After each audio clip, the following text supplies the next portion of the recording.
அது மரவள்ளி கிழங்குன்னு சொல்லியிருப்பேன். அது ஸ்வீட் பொட்டேட்டோ சரிங்களா, சர்க்கரை வள்ளி கிழங்கு தான். மரவள்ளி கிழங்கு வந்து பார்த்திங்கன்னா கொஞ்சம் நீளமாக இருக்கும். அது கேரளா பக்கம், அந்த கன்னியாகுமரி பக்கம் கொஞ்சம் ஃபேமஸ், ரொம்ப புகழ்பெற்றது. அதுவும் நல்ல ஹெல்த்து உள்ளது தான், அது நல்ல உடம்புக்கு நல்லது தான். இது வந்து சர்க்கரை வள்ளி கிழங்கு. அது நேம் மட்டும் வந்து திருத்திக்கிறேன் சரிங்களா. இந்த பாருங்கள் மக்களே, இதுதான் வந்து மரவள்ளி கிழங்கு, நம்ம சக்கரவள்ளி கிழங்குன்னு சொல்லுவாங்க. இதை போல் ஒரு ஹெல்த்தியான ஃபுட் வந்து உலகத்திலே கிடையாது சரிங்களா. இந்த ஜிம் ஒர்க் அவுட், உடற்பயிற்சி போகிற எல்லாமே பார்த்தீங்கன்னாக்கி இது சாப்பிடுவாங்க. இது வந்து மருத்துவர்கள் வந்து ரெஃபர் பண்ணுவாங்க. மருத்துவர்கள் ரெஃபர் பண்ணுறது மட்டும் கிடையாது, இது உண்மையிலே வந்து மிகச்சிறந்த மருந்து உணவு. எனக்கு உணவே மருந்து தான். எனக்கு மருத்துவர்கள் ரெஃபர் பண்ணால் தான் நம்ம சாப்பிடணுங்கிற ஒரு பழக்க வழக்கங்கள் இருக்குது, அப்படி கிடையாது. இது எல்லாருமே சாப்பிட்லாம்.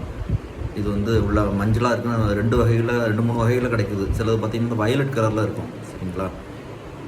இன்னொன்று பார்த்திங்கன்னா மஞ்சள் கலரில் இருக்கும், வெள்ளை கலர்லேயும் சிலது கிடைக்கும். அது இதில் நீங்கள் எந்த மாதிரி கலரில் கிடைச்சாலும் ஓகே தான் சரிங்களா. வாங்கி சாப்பிடுங்க. நல்ல ஹெல்த்தியான ஒரு ஆகாரம். காலையில் மிக சிறந்த ஒரு உணவு. மத்தியானமும் சாப்பிடலாம், எப்போ வேணாலும் சாப்பிட்டுக்கலாம். இது அவ்வளோ மிகச்சிறந்த உணவு. இதெல்லாம் பார்த்தீங்கன்னா காலையில் ஒரு 3 பீஸ் நீங்கள் சாப்பிட்டாலுமே அவ்வளோ வந்து ஹெல்த்தியாக இருக்கும். ஈவினிங் கூட நீங்கள் சாப்பிடலாம், சாப்பிட்றது டைம்லாம் கிடையாது. அதனால் வந்து நல்லா சாப்பிட்டு ஹெல்த்தியாக இருங்க சரிங்களா. நிறையா நாட்கள் மக்கள் பார்த்திங்கன்னாக்கி அதிக நாள்கள் வந்து உயிரோடு இருக்கிற காரணமே பார்த்திங்கன்னா இந்த சர்க்கரை கிழங்குடைய நிறைய விட்டமின்கள் சரிங்களா அதில் இருக்குது. இதில் அது ஆராய்ச்சியாளர்கள் கண்டுபிடிச்சி சொல்லியிருக்கிறாங்க. ஜப்பானில் வந்து அதிகமாக அதை சாப்பிட்றாங்க, சீன மக்கள் அதை அதிகமாக சாப்பிட்றாங்க. அவங்களோட அயல்காலம் வந்து அதிகமாக இருக்குது. நோய்கள் வராமல் பாதுகாக்கலாம். இதில் நிறைய வந்து அமினோ அமிலங்கள், கார்போஹைட்ரேட் அதெல்லாம் நிறைய இருக்குது. இந்த டயபெட்டிக்ஸ் இருக்கக்கூடிய அவங்க கூட சாப்பிட்லாம். இது உண்மையில் சொல்லப்போனால் டயபெட்டிக்ஸ் வந்து ஒரு நோயே கிடையாது. அது வந்து மெட்டபாலிசம், வளர்சிதை மாற்றம்னு சொல்லக்கூடிய ஒரு இது, உடம்பில் இருக்கக்கூடிய சில மாற்றங்களாக வரக்கூடிய ஒரு இதுதான். டைஜஷன் ரொம்ப உடம்புல நமக்கு இருக்கும் பட்சத்தில் வந்து இந்த டயபெட்டிக்ஸ்லாம் வந்து அஃபெக்ட் ஆகாது. நான் போட்டிருக்கிற கண்ணாடி பார்த்தீங்கன்னா என்னுடைய ஷார்ட் சீட்டுக்கும் லாங் சீட்டுக்கும் கிடையாது. இது வந்து பார்த்திங்கன்னா இந்த ப்ளூ ரேஸை அவாய்ட் பண்ணக்கூடிய இதுதான். சிலவங்க கேட்கலாம், நீங்கள் இதெல்லாம் சொல்கிறீங்க, நீங்களே ஸ்பெக் போட்டிருக்கீங்கன்னுட்டு. இது ஒரு பாதுகாப்பு முறை தான். நல்லா சாப்பிடுங்க இந்த கிழங்கை. அதே போல் இந்த நீராகாரம் பார்த்திங்கன்னாக்கி நாட்டு பசும்பால், அந்த மோர் கிடச்சுன்னா சாப்பிடுங்க. பாருங்கள், இது வந்து நாட்டு பசும்பால். காலையிலலாம் நீங்கள் சாப்பிட்லாம். இதை நீங்கள் என்ன பண்ணணுன்னாக்கி வந்து அதில் இஞ்சி, கறிவேப்பிலை, அப்புறம் பார்த்திங்கன்னாக்கி வந்து ஜீரகம் இதெல்லாம் போட்டு சாப்பிட்லாம். இதை அவ்வளோ மிகச்சிறந்த ஆகாரம். நீராகாரம் வந்து மிகச்சிறந்தது. இதெல்லாம் நீங்கள் சாப்பிட்டு முறையாக வந்து காலையில் வந்து எப்போ சாப்பிடணுங்கிற அதிகமாக ஒரு இது இருக்குது. இது மோரெல்லாம் பார்த்திங்கன்னா எந்நேரம் வேணும் சாப்பிட்டுக்கலாம். சில ஆகாரங்களை வந்து எந்த நேரமும் சாப்பிட்றதுக்கு வந்ததாக இருக்கும். அது வந்து இந்த நாட்டு பசும்பாலுடைய மோர். நான் வந்து A1 A2 அதெல்லாம் சொல்லலை. நாட்டு பசும்பால் மேக்ஸிமம் கிடச்சினாக்கி வந்து அதை சாப்பிடுங்க. சிலவங்க தயிரில் பார்த்திங்கன்னா தயிரை வந்து தண்ணி விட்டு சாப்பிட்டு இது பண்ணுவாங்க. அதை தண்ணி விட்டாக்கி மோர் போல் ஆயிரம். தான் அப்படி கிடையாது. தயிரில் வந்து தயிரை கடைஞ்சி வந்து அதில் உள்ள வெண்ணெய்களை, கொழுப்புகளை எடுத்துட்டா வந்து மோரை கிடச்சிடும். அதுதான் உடம்புக்கு மிக சிறந்தது.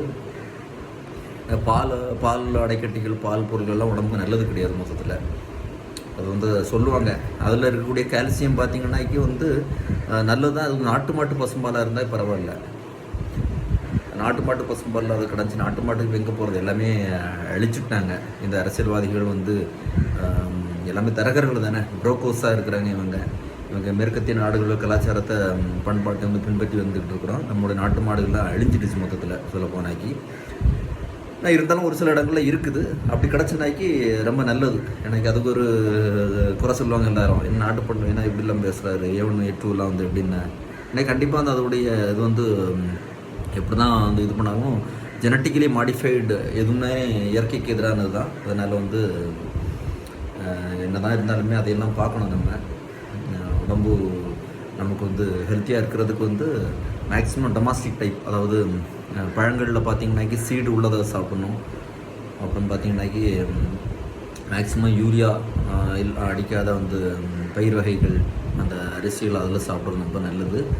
அதெல்லாம் இப்போ மறுகிடுச்சு, அருகி போச்சு. இதெல்லாம் ஒரு பொலிட்டிக்கல் காரணங்களாக நிறையா இருக்குது. அதனால் வந்து ஓரளவுக்கு ஹெல்த்தியாக இருக்கணும்னாக்கி இந்த மோரெல்லாம் காலையில் நல்லா சாப்பிடுங்க. இந்த கிழங்கை நான் சாப்பிட்டுட்டு இருக்கும்போது ஒரு பதிவு போடணும்னு எனக்கு ஆசைப்பட்டேன். ரொம்ப நல்லது. எது வேணாலும் சாப்பிட்டாலும் நீங்கள் வந்து நல்ல உடற்பயிற்சி பண்ணுங்க. உடற்பயிற்சி செஞ்சுட்டாக்கி வந்து அதில் உள்ள என்னதுனாலுமே வந்து உங்களுக்கு அந்த கலோரி வந்து பேர்ன் ஆயிரும். அதனால் உங்களுக்கு உடம்புக்கு ரொம்ப ஹெல்த்தியாக இருக்கும். ஆனால் இந்த மாதிரிப்பட்ட சர்க்கரை கிழங்கு, இந்த நாட்டு மோர் இதெல்லாம் வந்து நீங்கள் ரெகுலராக சாப்பிட்டு வந்தீங்கன்னாக்கி குடிச்சிட்டு வந்தீங்கன்னாக்கி உடம்பு ரொம்ப ஹெல்த்தியாக இருக்கும்.